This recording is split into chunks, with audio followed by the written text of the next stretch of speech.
એમના નામ હું તમને જણાવું છું. એમના વિશે મને બહુ જાણકારી નથી. હું ખાલી ફક્ત તમને નામ જણાવું છું. ઓકે. તમારી પાસે અગર જાણકારી હોય તો મને કોમેન્ટમાં લખજો.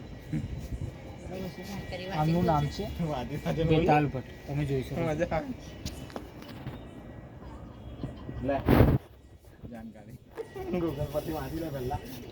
બીજા છે અમરસિંહ. એમને બી તમે જોઈ શકો છો.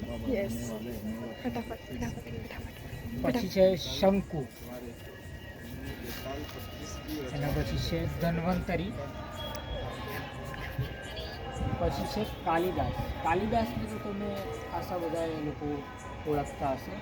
પ્રખ્યાત કવિ હતા. આ છે રાજા વિક્રમાદિત્યનું સિંહાસન. તમે જોઈ શકો છો. આ બધા કવિઓ હતા. નવરત્ન ને બધા કવિ. ખૂબ મોટું સિંહાસન છે. તમે જોઈ શકો છો. 56 આશરે 15 થી 20 ફૂટ જેટલું ઓકે. હશે. એના પછી છે વરાહ મિહિર. વરાહ મિહિર મને ખાલી નામ ખ્યાલ છે. ઘરે જઈને વાંચી લેજો. 500 રૂપિયા. આ છે વરરુચિ. હવે 500 રૂપિયા આપે છે તમને હા સર, ગાઈડિંગ. ગાઈડિંગને 500 રૂપિયા આપ્યા છે. મારી પાસે નથી. આ ઘટક પર. ઘટ ખરપર. ઘટક પર.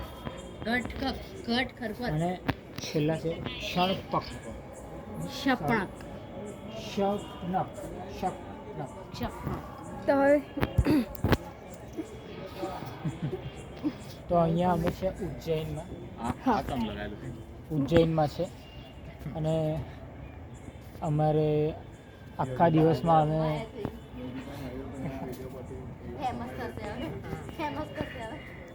આ છે મારા સાથે આવેલા અમારા ફ્રેન્ડ્સ અને એ લોકો. તો અમે આજે ઉજ્જૈન ફર્યા. અમે મહાકાલના દર્શન કર્યા, જ્યોતિર્લિંગના દર્શન કર્યા. તમે જોઈ શકો છો આ પાછળ જે છે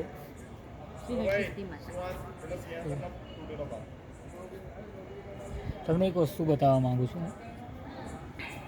બેન અહીંયા ફોકસ કરજો. આ જે છે એ સિંહાસનનો એક ભાગ છે.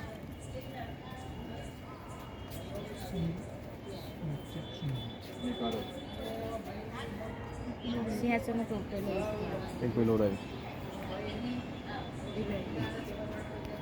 સ્ટાર્ટ. તો જેમ તમે જોયું ઉજ્જૈનમાં છે વિક્રમાદિત્યનું આ સિંહાસન હતું. અને આની સાથે આપણે વ્લોગનો એન્ડ કરીશું. ચેનલને લાઈક કરો, સબસ્ક્રાઈબ કરો અને વિડીયોને લાઈક કરો, ચેનલને સબસ્ક્રાઈબ કરો અને તમારા ફ્રેન્ડ્સ સાથે શેર કરો. બાય. ધન્યવાદ. બંધ તો કરો. જોઈ લેજો. કેટલું મોટું છે. તો ગાઈસ તમે લોકોએ જોયું, અમે લોકો ફર્યા છે અને બધું અમને બતાવ્યું અને અમે લોકોએ તમને બતાવ્યું છે. તો અમારો વિડીયો તમને લોકોને પસંદ આવ્યો હોય તો પ્લીઝ લાઈક એન્ડ સબસ્ક્રાઈબ કરી દેજો. એના સાથે હર હર મહાદેવ.